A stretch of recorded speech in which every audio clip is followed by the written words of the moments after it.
Hello hello দায়া, কে রে মারা? চিনতে পারছো না নাকি? না আমি সিআইডি অফিসার এসিপি বলছি। জিসিপি? জিসিপি না, আমি এসিপি পাদুরমান বলছি। সরি স্যার, সরি আপনার নাম্বার ডিলিট করে দিয়েছি, ওই জন্য বুঝতে পারি নাই। আমার নাম্বারটা ডিলিট করেছে কেন? সিআইডি তো বাজার শেষ, আপনি তো আর কাজও দিচ্ছেন না, আপনার নাম্বারটা রেখে কি বাল ছিঁড়বো? বেশ বেশ, আমার নাম্বারটা সেভ করে নাও। আমি নাম্বার তো সেভ করে নেবো, কিন্তু আপনি কি গান মারতে ফোন করেছেন সেটা তো আগে বলুন।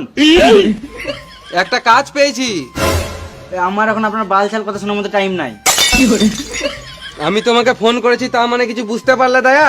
হ্যাঁ নিশ্চয়ই, ঘরে কোনো কাজ নেই আমাকে ফোন করে গান চলেছেন। খেপা চুদা, একটা কাজ পেয়েছি, তাড়াতাড়ি এসো। কাজ পেয়েছেন? চললাম। এবারে অভিজিৎকে ফোনটা করি।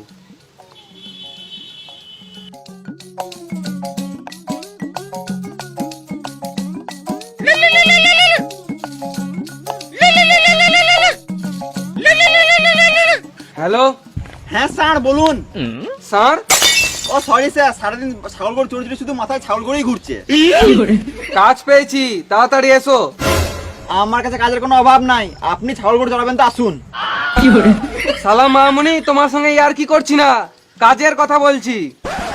তো আমি কি বাল বলছি নাকি? বেশি গাঁড় জ্বলিও না, তাড়াতাড়ি এসো। হ্যাঁ স্যার চললাম। হুম, হ্যালো স্যার স্যার, হ্যাঁ হ্যাঁ বলো। খাবেন বুন্দে? হ্যাঁ নিশ্চয়ই। তাহলে বাটিল নিয়ে চলে আসুন ছাগলের পুন্দে। আর তুমি খাবে নাকি ল্যাংচা? হ্যাঁ বললে তো হবে না, ঘুরি আমাকে চেটে দেবে। খাবে নাকি? না। তাহলে গাঁড়ে গুঞ্জে লাও গামছা। আমি চললাম স্যার, আসছি। দায়া অভিজিৎকে কখন কল করেছি, এখনো এলো না। আজকে মনে হয় কেসটা আর হ্যান্ডেল মারা হবে না।